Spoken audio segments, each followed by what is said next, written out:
everyone, and welcome to another episode of If You Like This, You'll Love That, the show that gives you a recommendation on your favorite media to keep that binge going. Today's subject is The Witcher, a high fantasy series from Netflix that has everyone tossing a coin. The Witcher is Geralt of Rivia, a white-haired man that communicates in grunts and F-bombs. It's his job as a Witcher to go around and kill any monsters that might be terrorizing the land. However, as Geralt continues his journeys, he meets all kinds of characters, like the meddlesome bard Jaskier, the powerful and empathetic sorceress Yennefer, and the young Ciri, who is running from an army that threatens to kill her and take over the land.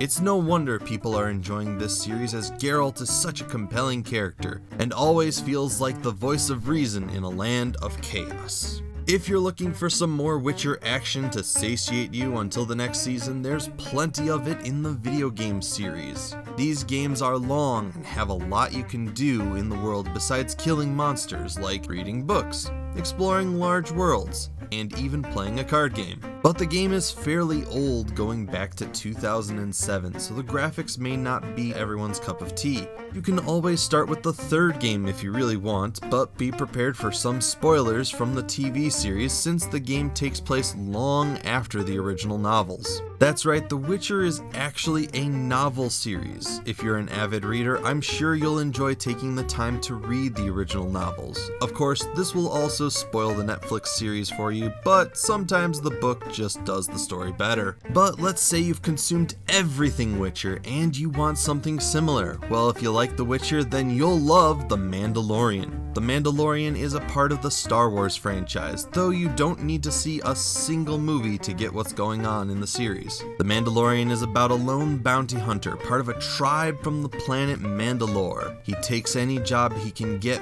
but one job has him going against his employers, and thus he is thrust into a long adventure trying to survive the harsh universe that wants him dead. You can already see certain similarities in Mando and Geralt, as they are loners out to have their own adventures and trying to survive in a harsh setting. Both are pretty compelling, but it's the cast of characters around them that really makes both series worth watching, like the adorable Yoda-looking creature simply known as the Child. Of course, you can only get The Mandalorian on Disney+, and if you don't already have it, it may not be worth it to you to shell out a few more dollars just for one show. Completely understandable.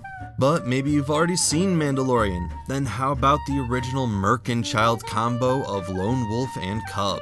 Set in Edo-era Japan, disgraced assassin Ogami Ito takes job after job with his son Daigoro by his side as they survive the harsh jobs and plan revenge against the clan that disgraced them. This is one of the older recommendations, as the series was made in the 1970s. The 6-part film series was made in 1972, and there is an English dub, but it's in a movie that chops up clips from the first 2 movies to make the Shogun Assassin film. The series has also a TV show, but appears to only be available on DVD. You can also read the original manga it's based on, which is pretty easy to find thanks to Dark Horse Comics. You like samurai but maybe need something a bit more modern? How about Samurai Jack? Jack is a samurai trained in a variety of martial arts from across the world to defeat the evil sorcerer Aku. Aku then flings Jack into the future, where Aku rules over all. Now it's up to Jack to defeat Aku and return to his time, so the future of Aku never comes to pass. Samurai Jack is a classic cartoon amongst millennials, and for good reason. Each adventure can run the gamut from cartoony hijinks, noir thriller, high adventure, and tragic melodrama. Jack is a much friendlier loner in his adventures, but what adventures you get are so fun and varied you'll never have a dull episode in Samurai Jack. Now let's take a break from the wandering loner and talk about the high fantasy genre. The first is Game of Thrones. In the land of Westeros, the ruler of the land is the one who sits atop the throne made of swords of the king's conquered lords. The various lords of the land all crave the Iron Throne, but loyalties will be tested as treachery roams the land. Okay, I know it's kind of a vague description, but the interconnected web of characters may be a little overwhelming to talk about in such a short description. That may also be a reason most people would not be interested in the series, as it has a large amount of characters that may feel overwhelming.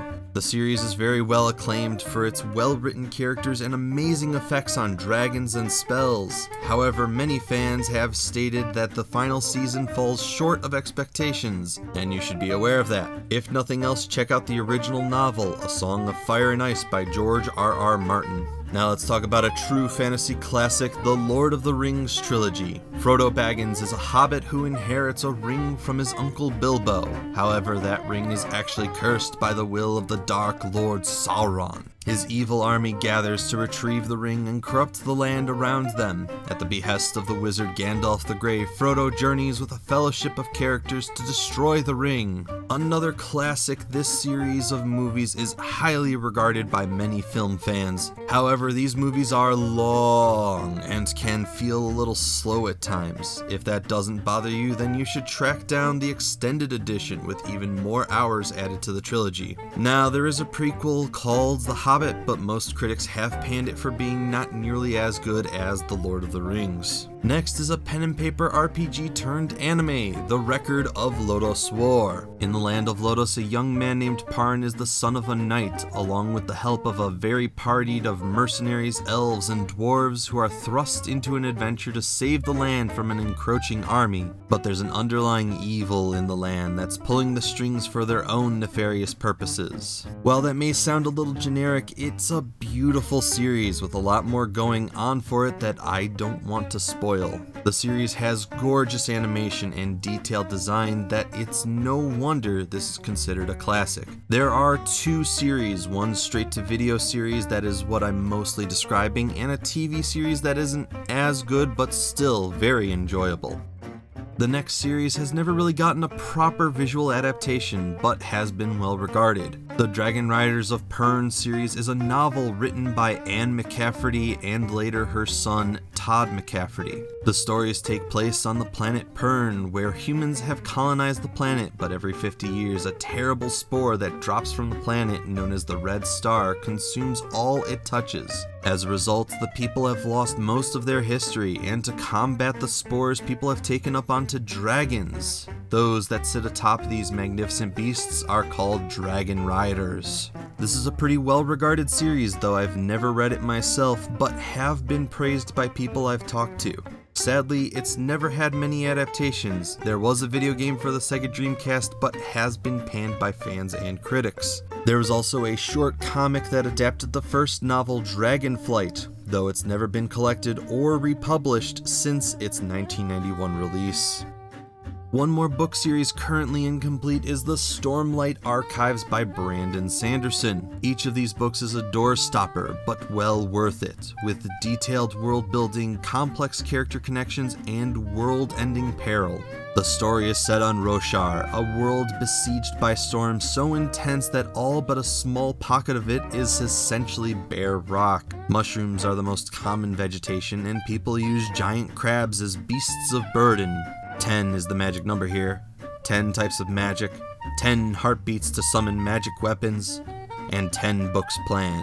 There's plenty of love from the reluctant, gold-hearted commander Kaladin to the stubborn scholar Shallan and the mysterious wisp Syl. It's an epic to be sure, and you might even be done reading the available books by the time Witcher Season 2 drops. Of course, I can't have you leave without recommending my favorite show, GAOGAIGAR. I know what you're thinking, what could GAOGAIGAR have that would attract the Witcher fans? Why, it has everything The Witcher doesn't. Giant robots, alien fairies, space fights, cyborgs, and pizza! Pizza!